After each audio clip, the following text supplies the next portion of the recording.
Hello everyone, good morning. This is our regular Sunday morning uh, meditation followed by talk, 11 a.m. here in Canberra. Now we're doing more on Zoom, online. So thank you for joining me, everyone. So take a couple of moments to secure your space because we will do the meditation first and followed by talk. And before the meditation, just we will do short prayers, which we will screen share. And this is to affirm your motivation and the refuge in the triple gem, and then dedicating our effort and meditation for the benefit of having a sane, kind, loving, compassionate mind in our everyday life. So these are echoed by the prayers. So join your hands in the heart and be inclusive of all the people in your lives with whom you need to increase your understanding and acceptance and ability to be kind and patient. So then we are really useful to them and to ourselves. So if we have refuge, we should practice kindness and compassion to each other. So make these prayers and meditation relevant to your everyday today existence, as well as all the ripple effect it will have if your mind can include for the sake of other sentient beings and further. Oyenda Buddha Dhamma Sangha Aitere Pete Laitame Bhavache Ajendala Aishare Padavachube and Abu Dadama Sangha Aitere Pete Laitame Bhavache Ajendala Aishare Padavachube and Abu Dharma Sangha Aitere Pete Laitame Bhavache Ajendala Aishare Padavachube. May all beings have happiness and cause of happiness. May they be free from suffering and the cause of suffering. May they know a powerful happiness that know no suffering. May they dwell in equanimity, free from attachment, aversion, or those near and far. May all beings have happiness and cause of happiness. May they be free from suffering and the cause of suffering. May they know a powerful happiness that knows no suffering. May they dwell in equanimity, free from attachment, aversion, those near and far. May all beings happiness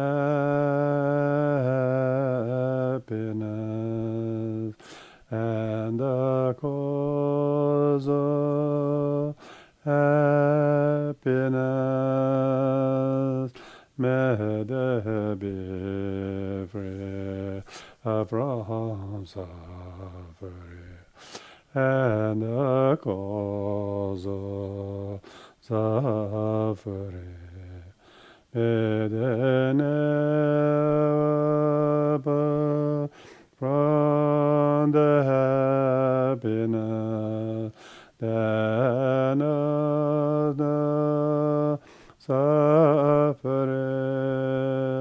May they dwell equanimity, free from attachment and aversion to the near and far. So now We'll do the meditation in 3 lots of 10 minutes. I will use the gong to time them, and I suggest you to use the known techniques of calm body meditation. But I generally recommend to observe 4S, the stillness of your posture, which you scan, which you do and know and see and check and maintain. And then you do that with sincere motivation, wholeheartedly, with heart, doing it just for me and now and today, but doing it holistically for the benefit of all. And many people will be affected if we are calm and kind. And then third is serenity, your attention to focus on the posture, on the forward counting and the reverse counting. These 3 techniques we use over the 3 lots of 10 minutes. You keep your whole attention undistracted and not letting it go dull or bored or daydreaming, but rather bring to the sharp sense of your awareness. And then you do all of the above with simplicity. Just make it very simple. Just do that. So there you go. Thank you. I'll leave you to it.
So welcome back everyone again, joining me on the Sunday. Today is the 5th November. It's the first Sunday of November, where we will be talking on the Buddhist practice with beliefs. Buddhist with beliefs. This in order to counter the fact that some people think that they can be Buddhist but without believing any of the fundamentals. So that seems like a wrong view. So therefore, I'm giving series of talk on how Buddhists should adopt the very fundamental beliefs and teachings wholeheartedly, without pick and choose, as some people may suit themselves. In the first previous talk, I talked about how Buddhists take refuge in the triple gem, the Buddha and the Dharma and the Sangha, and how they revere the Buddha as enlightened one, and they don't regard him as just a Gautama, as a kind of a intellectualist or some sort. We fully regard the Buddha as fully enlightened one with infinite wisdom and qualities of compassion and wisdom and power to those who do practice and follow his way. So, and therefore his teachings, and therefore his community. Today I'm going to talk about the concept of Buddhist pujas, what we call Buddha puja. Buddhists do pujas, whether it's 16 Arat pujas, or Guru puja, or Tara puja, or Medicine Buddha puja, or whatever. It seems the word puja has taken over. The puja is a Sanskrit word which means actually offerings. What every Buddhist ceremony or a service usually constitute, I'm not saying it will be in all other traditions, but most Buddhist tradition would do what we call these seven limbs as part of the Buddhist puja. So they got to believe in what they do. So first is paying homage. Paying homage is like doing prostration. Like you will see that our Buddhists would always don't even take seat until they have bowed down 3 times. Even if there's no puja, if they're going to just sit and meditate.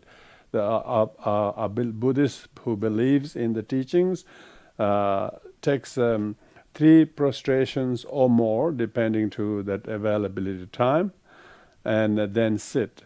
If he or she is participating in an actual ceremony, like 16 Hara Puja or Tara Puja, it always have the structure of 7 folds, 7-fold prayers, 7 things. Of the 7 things, first is paying homage. So, paying homage is physically prostrating the Buddha to the Buddha and the Bodhisattvas and the enlightened ones, whether there is an actual formal shrine before you or not, you visualize in their holy presence, and then we do the prostration. And that prostration requires bowing down at least minimum of 3 times. So this is a fundamental Buddhist belief, because they regard the Buddha as a fully enlightened one, and who is worthy of a merit field, who is like a merit field, a field that is fertile in which you can sow the seed and you can therefore grow. So by doing meritorious things like paying homage is a practice of veneration, practice of humility, and practice of respect. Often we do lack ability to show courtesy and respect to others. When there is no respect between us and somebody in our lives, there's a lot of unhappiness. There's neither respect from the other, nor respect from ourselves. And the fact that there is no happy relationship between us and some people is because we don't show respect to each other. Why? Because we are suffering from ego and arrogance. So therefore, Buddhists believe in paying homage is a practical kind of solution to one's own lack of respect and arrogance and contempt towards the other. So by paying homage to the Buddha, physically prostrating 3 times, or at least sitting upright, respectfully, with hand gestures in prayer position, and sitting in the puja throughout the whole time, is a Buddhist belief. They're sitting there out of veneration. They usually go to the temple, wear good clothes, and take the shoes off, and they'll therefore come there to sit in a very respectful posture. So sitting, not just doing 3 prostration in the beginning, but sitting throughout the time and participating in the puja, really respectfully and courteously and in a very proper body language, is there to acknowledge that there are lots of negative karmic habits under the sway of arrogance and lack of respect. Some people don't show respect to their parents or the elderly or friends or whoever they should, because they don't show respect. That's why they have cardinal affliction of arrogance and disrespect. So Buddhist practice of paying homage is not just a belief, it's a good karma. It is not just believing that you are bowing down to the golden statue and then Buddha will bless you. That's a kind of theistic belief that Buddha will bless you if you bow down to him. No, it is practically going to change yourself. Your own lack of respect and a lack of humility will be transformed by the act of paying homage. So therefore, Buddhist belief should be understood as rationally. Why do Buddhists pay homage? Why they bow down? Because Judeo-Christian background people have been told, "Thou shalt not bow down to idols," and and lots of people couldn't practice Buddhism with beliefs such as bowing down because they have the beliefs of believing they should not bow down to idols. So they are actually practicing with beliefs that thou shalt not believe in idols, But Buddhists are not praying or worshipping to idols. Buddha images or shrines are just simply a kind of witness, but we actually have to consciously understand why we bow down is that we have certain afflictive emotions such as arrogance and contempt and disrespect towards others. Physically, we couldn't show right body language, verbally don't say courteous things. So it is a lack of positive habits. So we want to transform that. So therefore, Buddhist belief of paying homage is actual behavioral transformation of one's own bad habits, rather than Buddha kind of blessing us on his own, just bowing to him. Of course, Buddhists do believe that it will also bless them physically to purify their karma of the wrongdoings of the body under the sway of disrespect, and so therefore they do prostration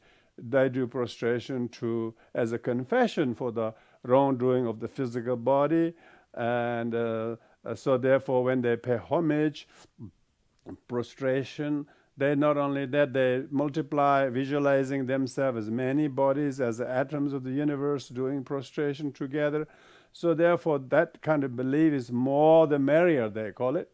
If you're doing 500 people with you, that's one thing. If you do just as many as sentient beings there are, all good doing with you, so that Buddhists actually believe, Mahayana in particularly, when they do prostration, they're not doing on their own, they're doing for and with every sentient beings with whom they have some problems of their own mutual disregard or lack of respect. May all of these be quashed and purified. So with that belief, they do the prostration.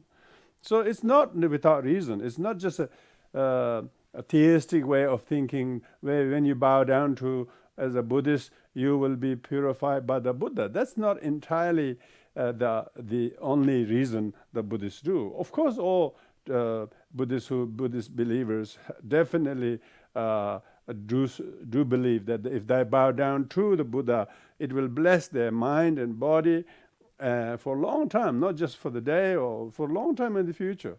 But on top of that, we need to understand a person has to develop intelligent emotion when they're bowing down to the Buddha. And then it becomes a real practice of meditation of movement, because you may be doing bowing down, but it is actually a form of meditation. Did you notice some Buddhists would be doing hours of prostration, sitting there, standing there on a board, getting up and down, doing this continuously. He's believed that he needs to do so many hundreds of thousands times.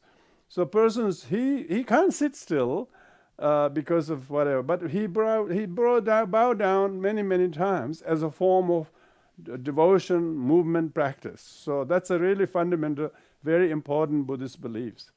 Now, people who study academically Buddhism for intellectual reasons and can't bow down to Buddhists definitely have a belief of their own, saying that they should not bow down to idols. Maybe that's the belief they have. So there are somebody with beliefs not bowing down to Buddha. Buddhists are believing bowing down to Buddha because they have the belief. They have spiritual reason as well as karmic reason as well as behavior reason. So that's the first of the sevenfold prayers. Second of the sevenfold prayer is making puja, offering itself. Word puja means offering. So then actually you will see the Buddhists when they go to temple, always people don't go empty-handed, And of course, these days people go to Buddhist temple just to learn meditate. That's a different thing. But traditional Buddhists, when they go to temple, they always take something to make offerings. Usually, traditionally, they take the oils or butter or some food or fruits or flowers or something. They don't go empty-handed, So they always enter the temple and then they bring flowers or fruits or various things the temple may need, some things just to make look good in the shrine. So they always take something. So it's called puja, means offering. So the second limb is making offerings. So the offering is, of course, physically arrange beautiful things like flowers and incense and lamps and perfumes and various decorations and whatever time people take to make the place look very nice. It's not only offering to the Buddha. Buddhas don't really need these things, It's they have butter sculptures. They make amazing ornate hangings and pendants and carpets and the building, everything they'll make it as beautiful as possible. That's their offering. It's their devotion, their expression of how much they love the teachings and the Buddha, and therefore they make offerings so that everybody who comes, they bring enough things to share to other people. They actually bring as if they are actually giving something to everybody who will come to the temple and share things. So therefore, it's an act of generosity. So Buddhists with beliefs always told to practice generosity. Puja is a generosity made to the holy ones. But generosity made to friends is a gift, presents, or donation, or charity, or contribution, or to the poor, to the noble causes. We always give gifts. So, of course, giving gifts is very universal value. Many people practice giving. And it is said that if you practice giving, you will have lots of happiness. You will be very pleased what you gave and what you took time to prepare and cook and cut them and arrange nicely, and you bring them and then give it to the fellow temple goers and share them. And then that will bring you lots of happiness, and you realize you are loved and you are needed. And so it's people always take offerings to the temples. You hardly have to tell people to bring. It's very natural for the Buddhists to believe that they should not go empty-handed. Not only that, a lot of Buddhists, even when they visit homes, they always bring something. They don't go empty-handed. Even the people invited us to go to their, but still we take something. So the making of offering is a very important Buddhist puja. So puja means offering. Because firstly, it's giving gifts makes even even the material we give is maybe it's not so big or special, but the fact that we give something to others is always makes someone happy, and they feel loved, and they feel regarded, and they feel honored.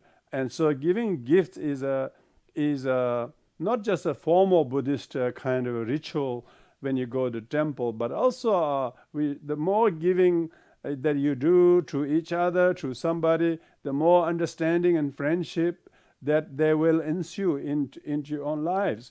Of course, traditional Buddhists would make like hundreds and thousands of lamps. And the same goes with the water balls, flowers, incense. They usually make thousandfold offerings. Like in the Bodhanath in Kathmandu, they make 100,000 lamps, and 100,000 water balls, and 100,000 tormas, 100,000 incense, and they make that on some full moon days. You can actually sponsor that, and there's a whole organization that does the thing for you in Bodhanath on the full moons or whichever time. So that kind of offering makes everybody very delighted, because they see the light, they see the flower, they see the incredible array, the arrangement, how much the care and cleanliness and preparations, not to mention the actual material generosity goes on. So Buddhist, it's not really only Buddhist, but you can see all cultures got a lot of practice of giving. Lots of practice of giving. Why? Because we all have lots of problem with greed and greed and miserliness and stinginess, and even those we give, we always want something back. So there's lots of our problems are caused by covetousness and greediness, and then clinging to what we gave and wanting some reward from what give. So often we give more trapped by giving in the wrong way. So by making puja, offering of lamps and flowers to the Buddhas, like the water or whatever offerings, if you do that will actually make yourself more generous of your devotion. Devotion is the highest offering. And if you're materially offering your time and the things you make, things you cook, of course they will regard it as they will regard it as an offering. So the second thing is they always make the offerings when they go to the temple. Buddhists always are offering, You go to these days, the Asian Buddhist community, they're always raising fund by selling foods, which is quite a different scene in the West. You never see that in the East. Because they don't have to ask for funds. They just know that people will come, and they know they need to donate. And temple always makes the food offerings available, so everybody brings food, and so nobody has to really ask everybody to bring a plate. They don't have to do that. Everybody brings more than a plate. They will bring basin full of cooked food. They will bring a whole curry or cakes. That's enough for 30-40 people. They don't think of small. So there always abundant food. If you go to any local Buddhist temple on some ceremony, there will be just so much food there, and that is the dana, we call dana. Making offerings is a very strong Buddhist belief. Buddhists always believe in the merit of giving and the demerit of taking, So if they're going to take something from somebody else, they're really careful. They have to really careful. Can I take this from him? What does it mean about it? If somebody offers, of course, you receive them with grace and gratitude, and say prayer for them, because they are so kind to make you the offerings.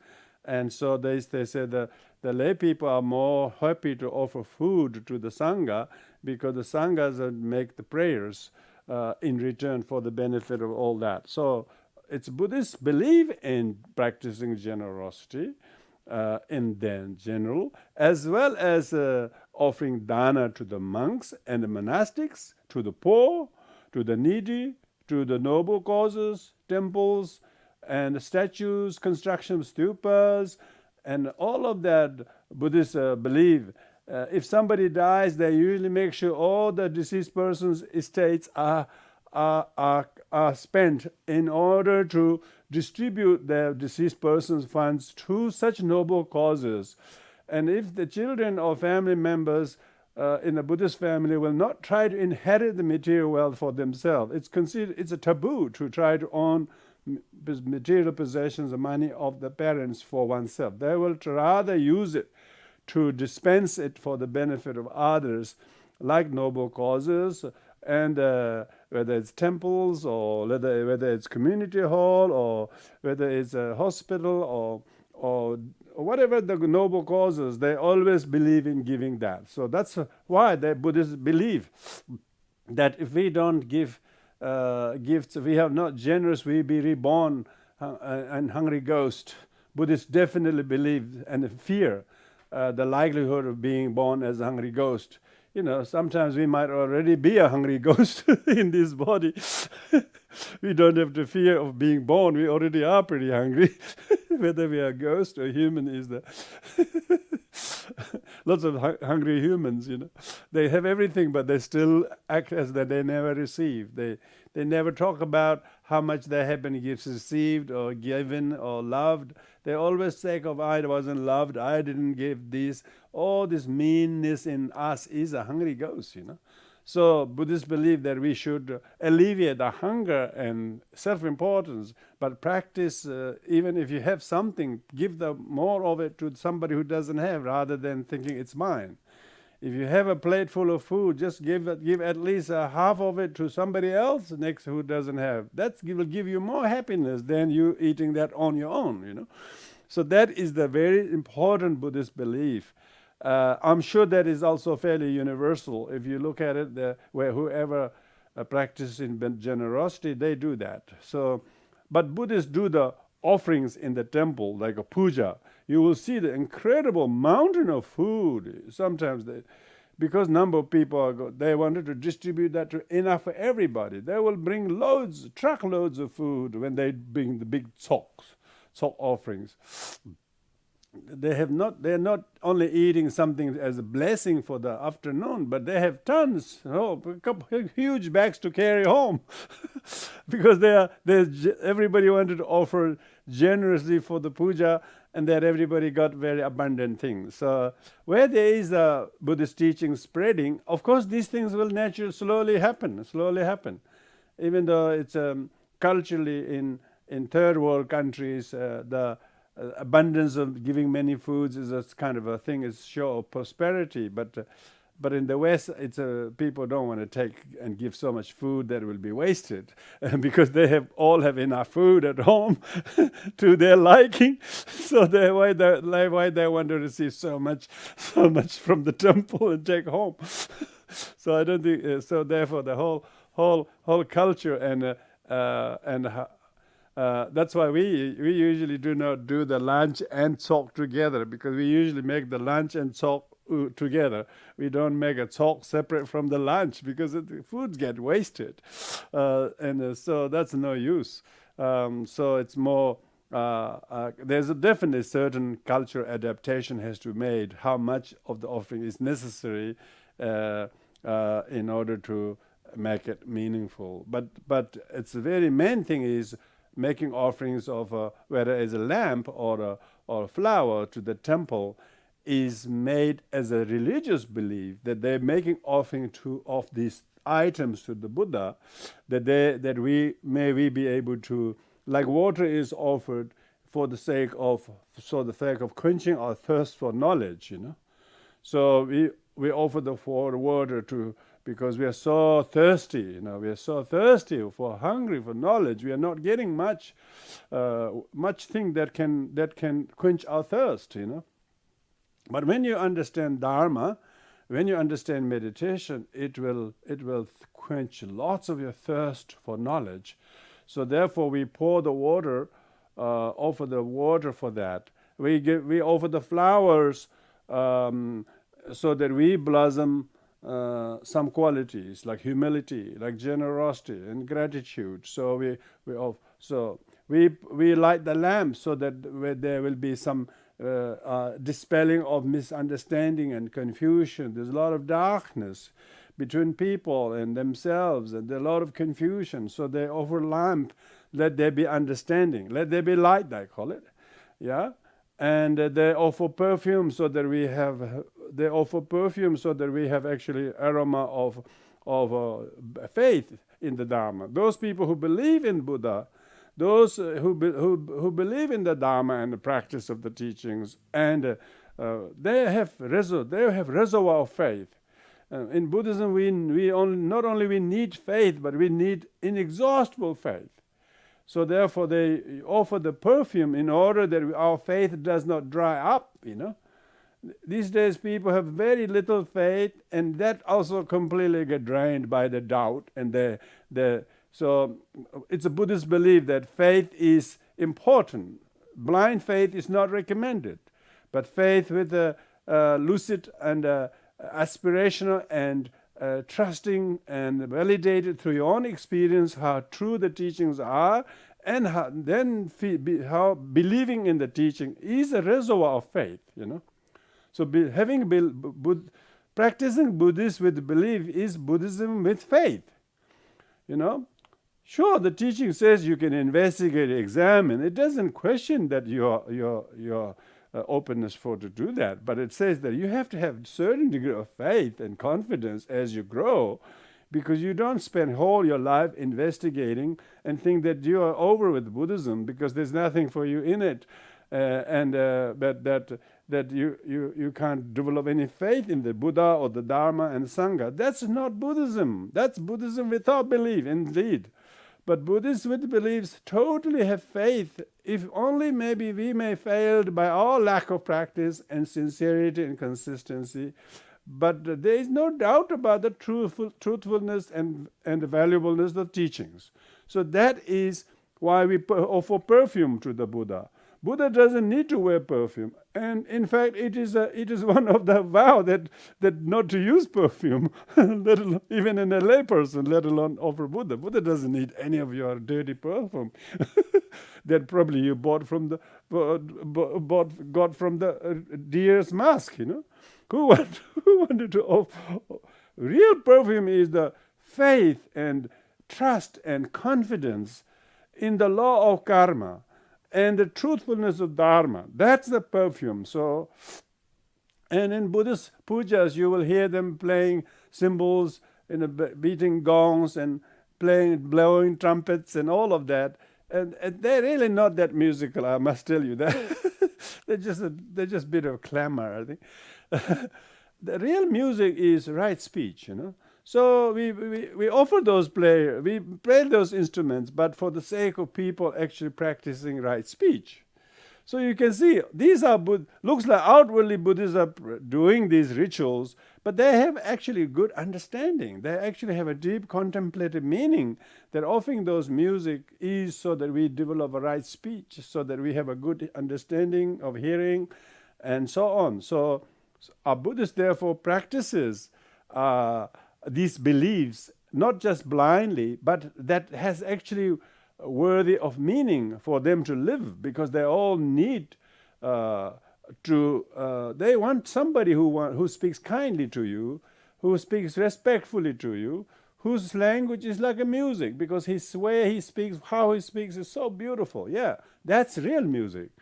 So we too must learn to speak like that to other people, It is not that we don't see flaws and problem in people, but even that we don't highlight that, because we have our own flaws. But still try to not highlight their mistakes, but try to show kindness to them, to give them encouragement so they don't feel condemned by their mistakes and by our bad mouthing. But we instead try to heal them by speaking kind words and careful and thoughtful. That is the real music that we do in the puja. So in the Buddhist pujas, you can see those instruments being used and played. That is mainly looks like a ritual, looks like a religious practice. Yes, it is. But that it has a pointing. It is pointing us to practice right speech. That's the meaning. So people who have not heard the teachings, they will see there's a lot of rituals and they don't want to do the rituals. Why? Because they don't know the meanings. They have never heard teachings on them, let alone themselves actually participating with others as if it's as a kind of a facilitated form of meditation. So puja is actually very facilitated meditation. When you are really knowing the sequence and structures and meanings and symbolism, making offerings of all, from water to flower to incense to music, all of these have huge behavioral meaning. Behaviorally, it will transform people. So it's not just a religious belief, as some people may think. It actually transforms you behaviorally as a person in the long run by participating in Buddhist pujas, because the teachings on the puja says, yes, it is for you to change. And and then the third limb is confession. And when you go to Buddhist puja, there's always a short prayer, maybe a couple of verses, at least one verse or longer. You do the confession. The confession is a very important religious practice. And not only that, even in everyday life, in secular society, even if you don't believe in religion, but if you have somebody who confessed to you, who apologizes to you, you will appreciate them. It's not a religious meaning only. It's got the fact that you and your people are not getting on is because neither of you have confessed each other, apologized each other, and forgiven each other. So it is a very important Buddhist belief that we should practice the offering confession. It says that one should recite the confession prayer 3 times during the day, 3 times in the night. A practitioner should do at least 6 times. Confession, if possible, the whole Sutra of 3 heaps. If not, at least a shortened version of the confession.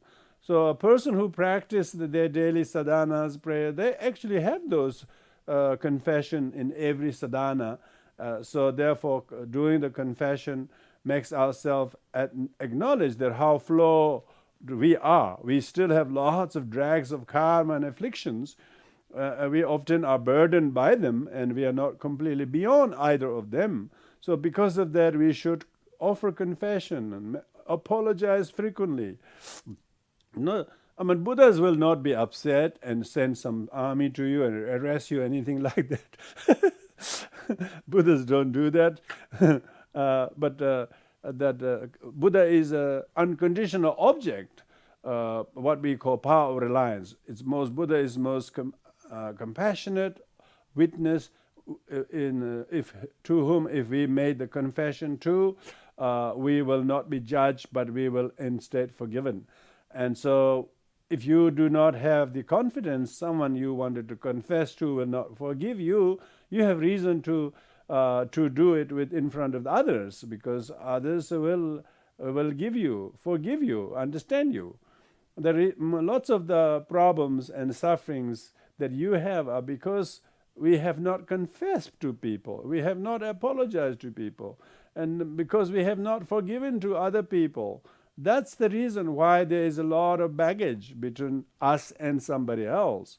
So therefore, making confession is not only a Buddhist belief, but it is like a leg without which you are crippled. In everyday life, you are crippled if you don't confess and pardon and forgive others.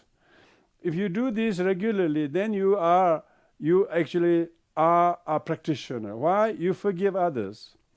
And you apologize yourselves very quickly.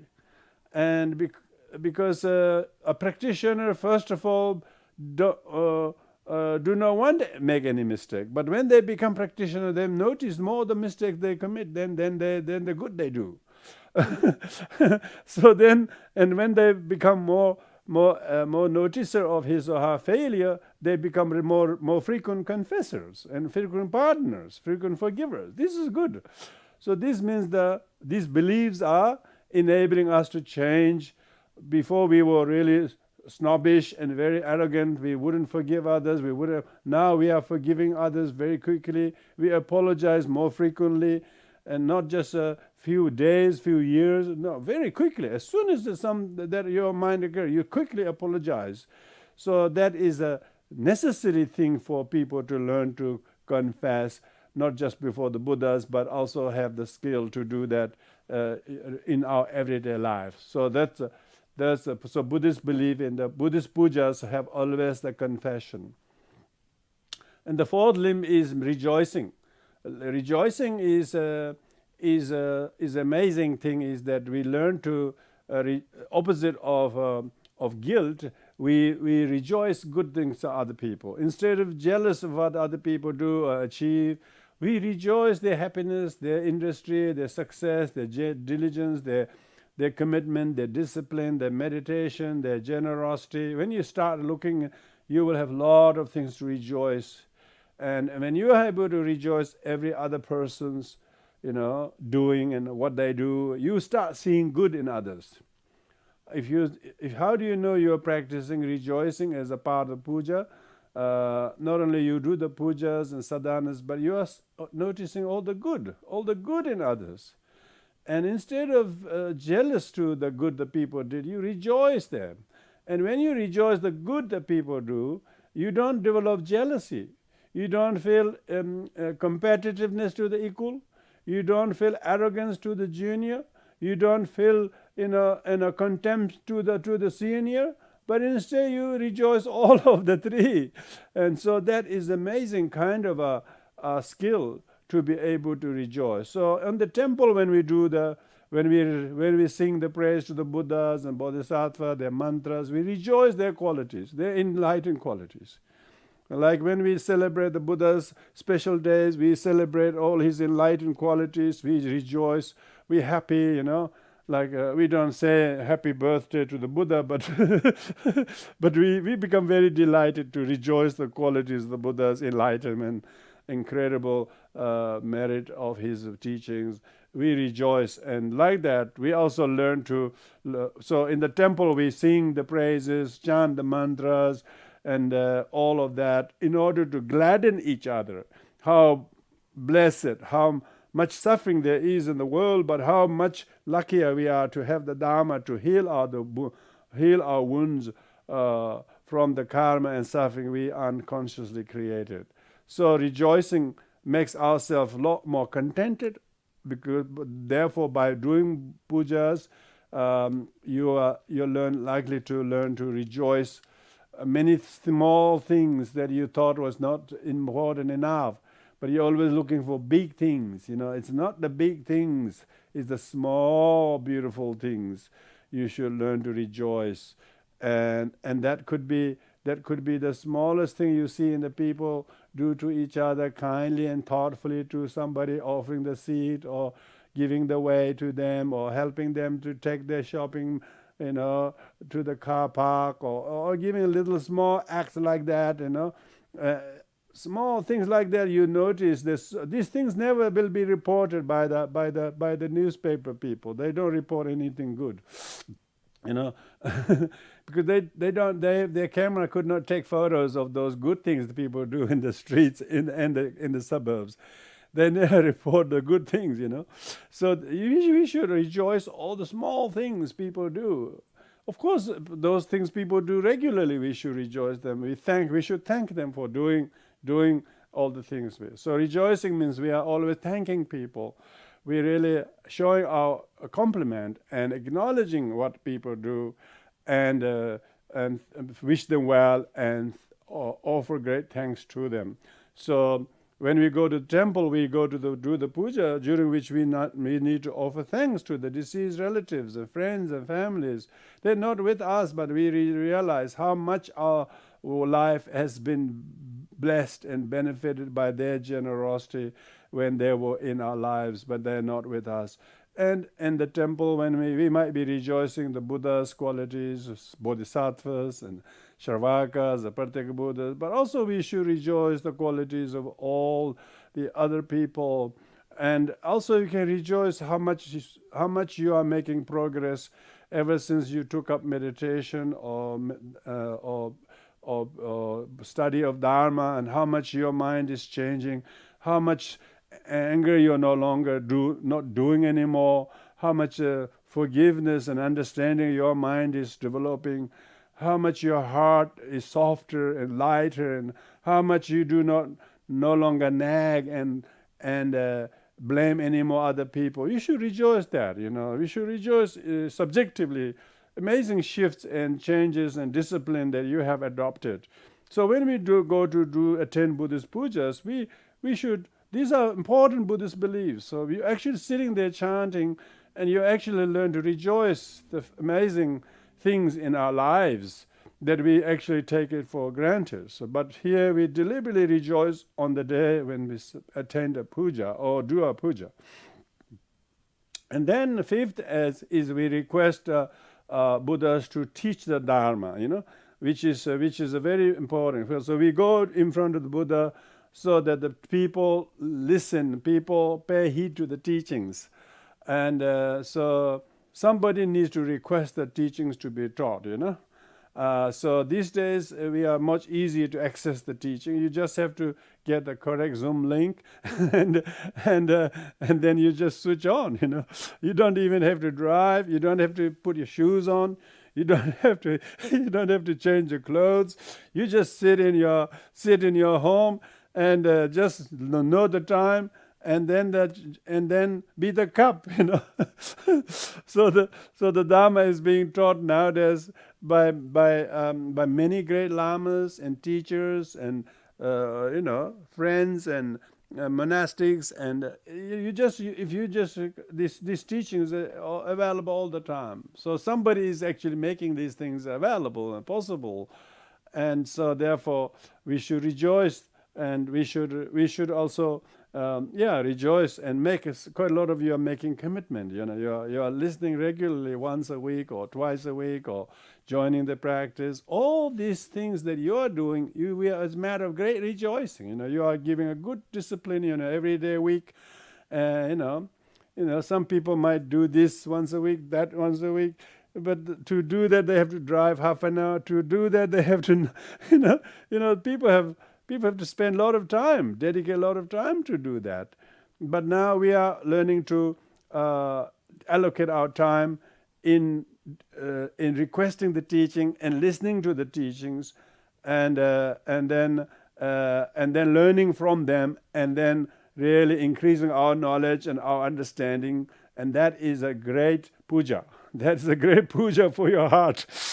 That's a great offering is for the teaching. The teaching is the most important one. When we can't listen enough of the teachings. They're so important for our soul and for our mind and for our body, for our thoughts and memories, Because if you listen to the teaching frequent enough, you have many things to remember. And at the time, when you heard it may not have necessarily made a point. But sometimes you remember that teaching, and then it came in great use to apply in your life's journey. So you realize how important it is to request the teachings to be taught. So Buddhist person go to the temple, bow down, and actually request the Buddha to teach. May the teaching flourish. May the Dharma be studied and taught freely and easily to everybody's. So that is a good thing, requesting to the teaching to be. And sixth one is requesting Buddhas and Bodhisattvas and Dharma masters to live long. This is a very important. I think in Buddhism we don't say "I love you." We say "Please live long."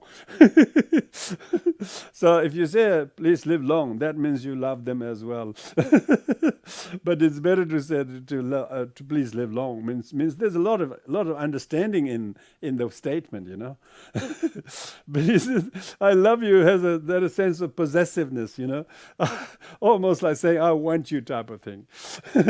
Please live long means that if the Dharma master live long, that he or she and they will greatly benefit people. So your vision and understanding and the statement of "please live long" is so good. So we should always offer our prayers every day. May His Holiness Dalai Lama, may His Holiness Sakya Trinzen, may His Holiness all the great masters of the different monasteries and schools and traditions, and everywhere, may they all live long and be able to fulfill their wishes. May they be able to have the merit to continue to do the good work of preaching the Dharma. So we should do that. Why? Because that's Buddhist beliefs. It's not just Buddhist belief. People even marching on the street, they say, live long. I don't know what the hell you're talking about. Live long. They're marching in the name of their political leaders, and they say, live long. And then 3 years later, they stab him. What the hell they talking about? Not that kind of emotional live long, So yeah, yesterday we were doing the puja. We were doing the puja. We did the in two slots. One, we did the 6-hour puja, in which says, "May the teacher live long with the teacher." And then the Tibetans said that their prayers, that they just said even more longer version. So to live long, because they love His Holiness so much, they want him to live long. Yeah, and His Holiness says, he says, if you remember kindness, that's much better than me living long. He says, what's the point of me living long? But if you really remember my face, he says, remember to practice kindness, so that when we remember someone like His Holiness, we remember kindness. So that's amazing, really. Otherwise the object becomes something to get attached to. That isn't the purpose of it. So object is a cause of inspiration. That's good. So we ask Buddhas and Bodhisattvas and teachers live long, so that there will be a kindness and compassion and non-violence and forgiveness and understanding between human beings, because these teachers promote just that. So more people can hear them and get to know the Dharma, more people will learn to do that. And that's why we offer them to live long. So, and also there's a great shortage of great full-time practitioners who dedicate their entire time and of study, retreat, meditation, teaching. Very few. You wouldn't believe how challenging it is. Most people really find it very, very difficult to continue. On top of their own personal life and health and aging and various things. So much expectation. People almost expect their teachers to be Buddhas. They expect the teacher to be completely free of any karma and afflictions. They don't want the teacher to have any kind of a karma left, but they think the teachers are actually enlightened. But they are only human teachers, They're not enlightened teachers, So therefore, very few are willing to accept. They really don't want to take the role of teachers, because people idolize them so much so that they are not humans. And if any humanness of them was understood, they think it's the end of the world. We live in such a kind of idealistic way. So that's why very few are not able to live long, because they die quickly. Why? Because there's no collective merit. People don't have collective merit to have them to live long, nor did they maybe make prayers. Those people, Buddhists without any belief, they never say prayers for long life of their teachers, because they don't have teachers, firstly. Even if they have cancelled them, remember? They cancelled them, they throw them away, they reject them away, and instead of saying long life prayers, they'll condemn him, and they'll put out of action. They don't allow him to teach. They try to sort of usurp him. This is what's happening in the Buddhism without beliefs. Buddhism with beliefs have to do exact opposite. Exact opposite. We try to offer prayers for them to live long, and of course each of the mortal teachers have their own physical karma, how long they live, how healthy they can live, how many challenging obstacles they do not get intimidated by, or they become intimidated by. So, of course, different people will have faced different karmas, but that's no reason to impede the actual teaching of the Dharma to be taught and practiced. So, with this in mind, the Buddhist people offer long life prayers because they know it's so hard to find very committed practitioners and teachers, qualified and committed, most importantly committed, to be able to do that. And we rejoice that. And the last but not least, in the seven limb, we do the Buddhist belief in dedication. Dedication is not only Buddhist. Even when people write a book, they always say a short dedication. So dedication really means whatever you do from the puja, you do it for the benefit of the world, for the peace, for the good crops and lack of fighting and conflicts in the world and harmony in the society. So we dedicate the merit for that such mundane things in the world, as well as Buddhists dedicate so that disease will not stay stuck and fall in the lower realms, but they be reborn in the higher realms as well in the Sukhavati. So Buddhists dedicate for the living and the deceased. For the living, we pray for their long life and good health and whatnot. For the deceased, we pray so that they do not fall into lower realms, but instead gain enlightenment if possible, if not at least in a more suitable, fortunate rebirth in the future. So these are the Buddhists with belief will participate in a Buddhist puja. Not only that, that person will do his or her daily sadhana and practice. If you look at your daily sadhana practice, it has all the seven limbs. The seven limbs are just this whole skeleton. It's the details different, like the medicine Buddha puja or Havaja sadhana or Avalokita sadhana. They're slightly different, but if you do all the preliminary practices, Ngondro, all the Ngondro preliminary practice is a completely elaborated form of this Buddhist puja. The seven limbs are the elaborated form of the Tibetan Buddhist Ngondro practices. All the Tibetan Buddhists do the Ngondro, which means preliminary practices. Preliminary practices are the foundations. So Buddhists have to have foundation. Foundation practices, Buddhists with beliefs first believe in doing the foundation practices. The foundation practices are fundamentally important as a basis, like the foundation for a building. Unless you put the slab first, you can't put any building up in Australia. They don't call foundation in Australia, they call putting the slab. Once you put the slab, once you put at least a 6-inch thick slab, concrete, means you have building approval and everything's going to happen. If you don't have a slab, there is no building. So first, please put the slab of Buddhist beliefs.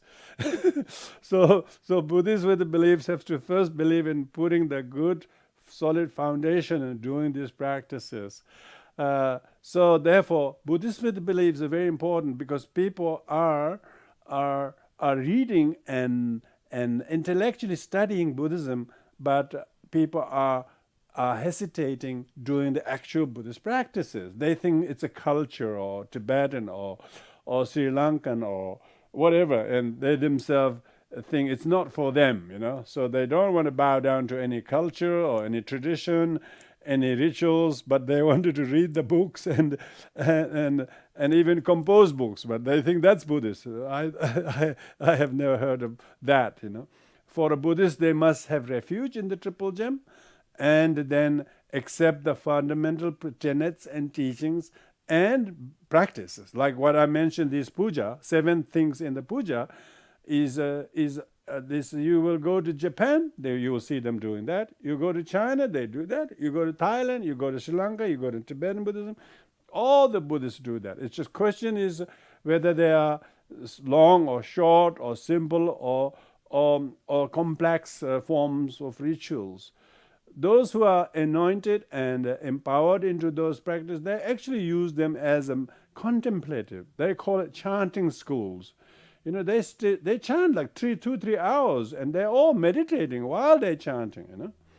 So if you can sit still and meditate, just silent meditation, of course that is also a Buddhist belief. Buddhists believe in meditation. So while you're sitting there, what are you trying to do? What are you trying to do? Are you trying to contain any of the fundamental afflictions or karma and habits and restlessness and dullness and doubt and all of that, or are you nursing them? Are you nurturing them instead?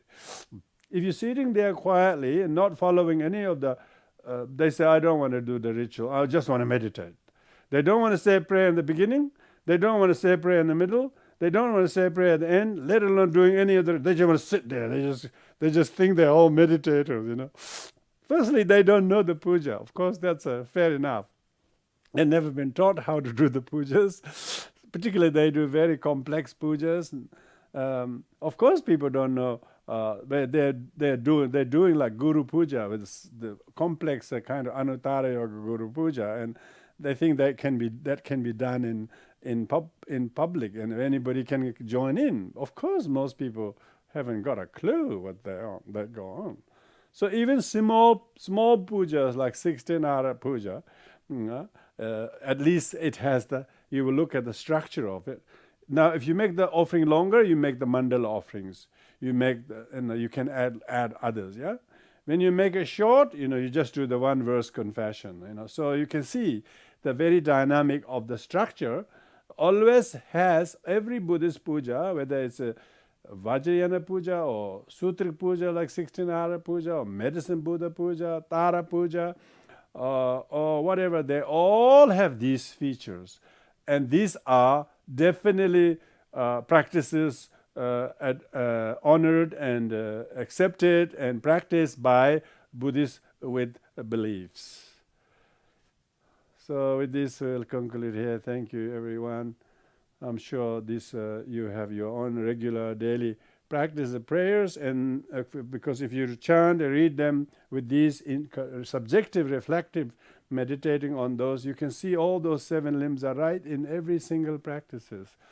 And you are doing a puja, even is a sadhana. Sadhana is also puja. Puja doesn't mean necessarily beating drums and gongs and with half a dozen other people. It could be just on your own having your sadhana is your puja.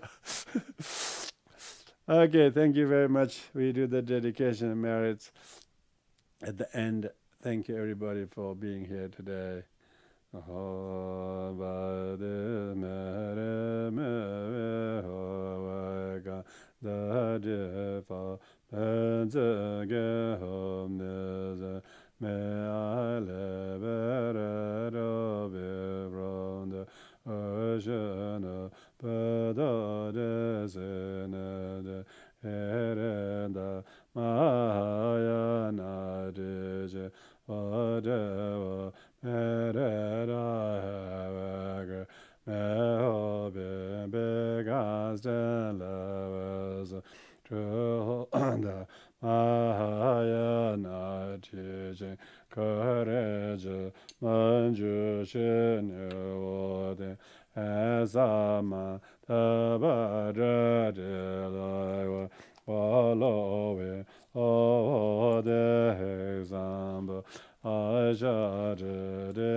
Where has been born angry, freely without generation.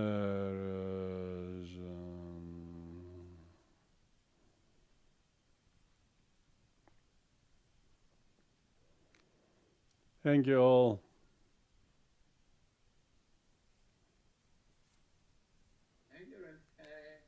Thank you, Phil. Thank you, Rinpoche. Thank you, Pirangala. Thank you, Carol. Thank you, Melinda. Thank you, Anne. Thank you, Robin. Thank you, Anthony.